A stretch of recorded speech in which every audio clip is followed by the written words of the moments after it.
Dica número 8. Preste muita atenção no nome do entrevistador. Por que isso é importante? Porque geralmente quando você começa uma conversa, você ainda está tenso, nervoso e muitas vezes aquelas primeiras palavras que são ditas num diálogo, a maioria delas, o teu cérebro não memoriza, de tão tenso que às vezes a gente fica. Pode observar que às vezes você vai a uma festa, a um evento, as pessoas saem te apresentando para um monte de gente. Passado uns 10, 15, 20 minutos, você volta a conversar com essas pessoas, você já nem lembra mais quais são os nomes, de que cidade que ela é, se foi dito a cidade. Parece que passou um branco ali no seu cérebro e você esqueceu tudo que acabou de acontecer.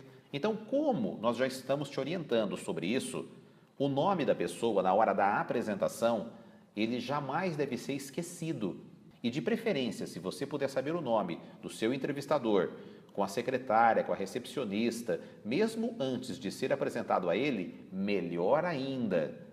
Porque, com certeza, na hora de se apresentar, ele também vai estar falando, olha, o meu nome é João, o meu nome é Antônio, é um prazer tê-lo aqui para estar te entrevistando.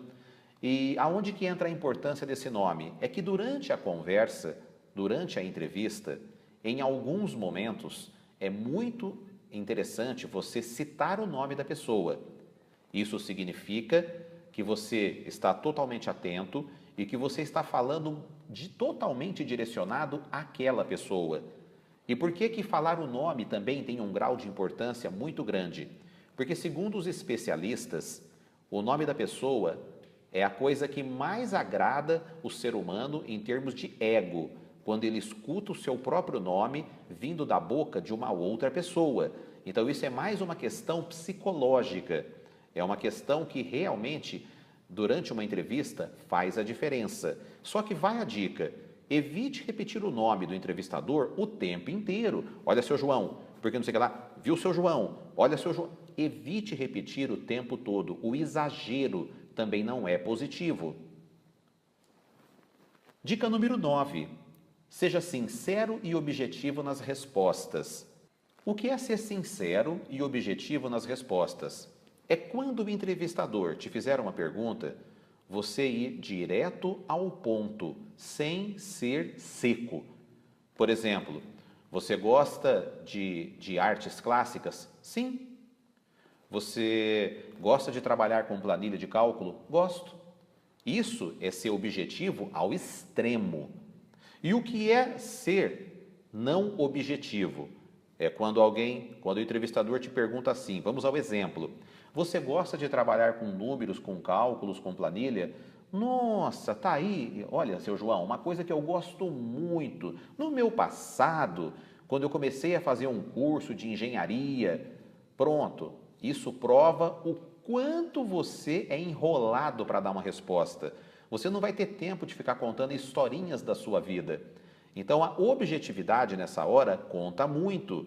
E o que é ser assertivo nas respostas, né? Sincero, objetivo, sem ser curto e grosso e sem ser longo e enrolado. É simplesmente na hora que o entrevistador te perguntar se você gosta de cálculo, de número, de planilha, você responder da seguinte forma: sim, seu João, gosto muito. Nos meus últimos trabalhos, a minha especialidade era desenvolver planilhas de fluxo de caixa. Pronto, respondeu. Você disse que sim e você mostrou onde. Note a diferença entre objetividade, sinceridade de uma pessoa que não tem nada disso. Quando a pessoa começa a falar muito, significa que ela é muito enrolada, significa que na hora de resolver um problema, ela literalmente, ela vai dar muita volta para chegar no resultado final. E se a pessoa for seca demais, isso prova talvez uma grande insegurança e falta de conhecimento. E isso prova também que num trabalho em equipe ela será péssima, porque vai ter grandes dificuldades de lidar com pessoas.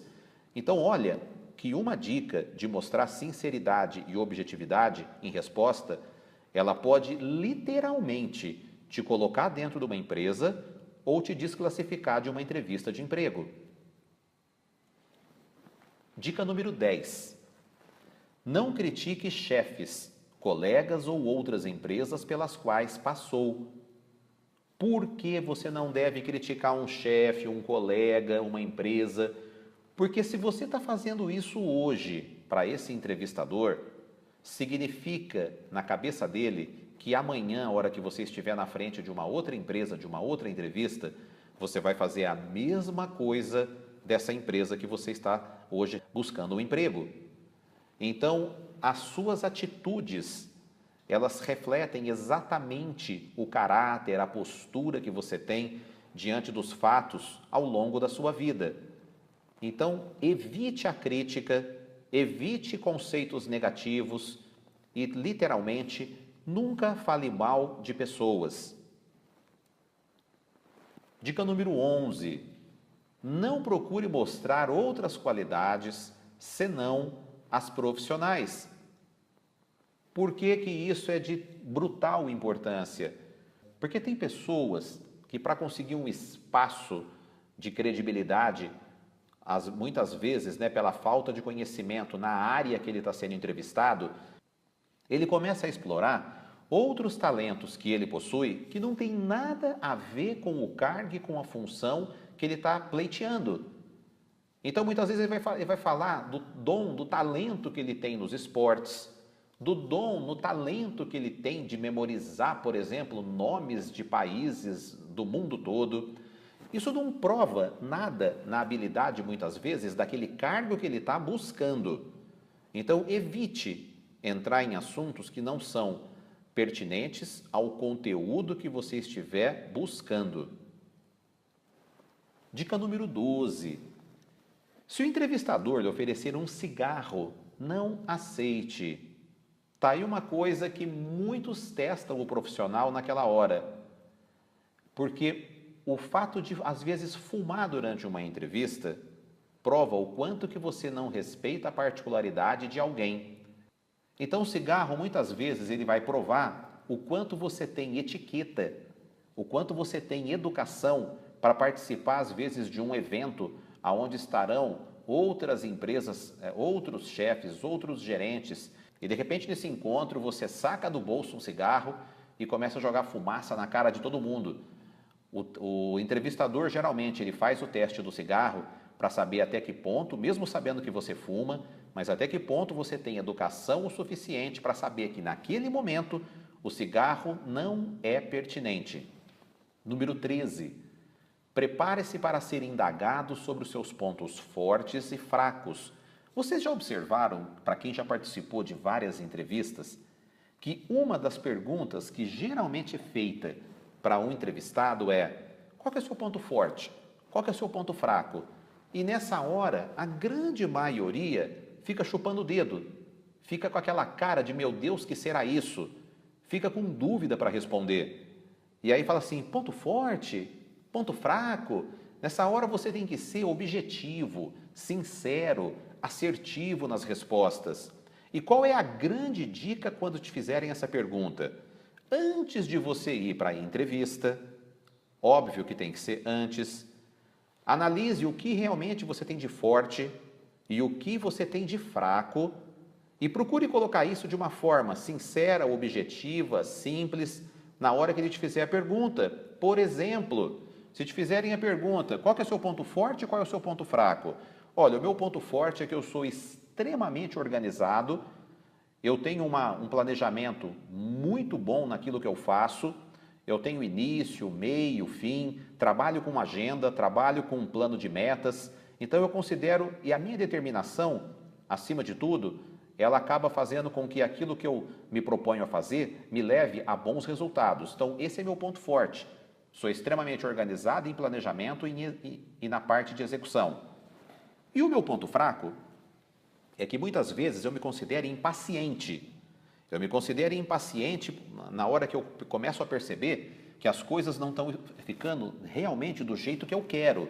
Só que, a hora que chega nesse momento, eu me reorganizo, eu sento novamente, pego o meu planejamento, refaço as minhas metas para conseguir chegar onde eu quero. Então, esse é meu ponto fraco, é a impaciência, mas eu já aprendi a contorná-la. Quando isso começa a acontecer, eu revejo o meu planejamento. Note que essa pessoa ela foi excelente nos seus pontos fortes, no que ela disse, e foi ainda melhor nos seus pontos fracos, porque ela colocou um ponto fraco dela, a impaciência. Só que o grande diferencial é que ela mostrou que, apesar desse ponto fraco, ela sabe contornar o ponto fraco para continuar gerando um ponto forte. Então, quando alguém for te fazer uma pergunta sobre ponto forte e ponto fraco, prepare essas respostas na sua casa, de acordo com as suas características, e a dica é, no ponto fraco, busque depois, para finalizar o ponto fraco, algo positivo.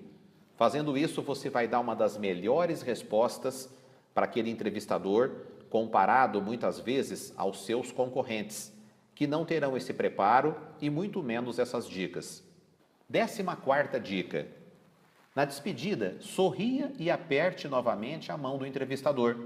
Então, quando for se despedir, faça a mesma coisa que você fez ao entrar. Olhe no fundo dos olhos, abra um sorriso, dê a mão da forma correta, com um aperto de mão correto, e diga à pessoa o seguinte: muito obrigado por essa oportunidade, espero realmente poder colaborar muito com o desenvolvimento dessa empresa. Para mim vai ser uma honra, vai ser um prazer estar trabalhando nessa equipe. 15ª, esteja preparado para uma segunda ou terceira entrevista. Por que disso? Porque muitas vezes o indivíduo ele acha que ele vai ser entrevistado uma única vez. Aí ele tira totalmente o foco da empresa. Tira literalmente o foco. Ele fica totalmente desligado, desconectado. Ele acha que, não me chamaram mesmo, deixa para lá. Fique sempre ligado aos seus e-mails, ao seu telefone de contato, à sua caixa postal, porque muitas vezes o recado ele vem depois de um dia, 2 dias ou às vezes depois de uma semana, te chamando para um segundo encontro.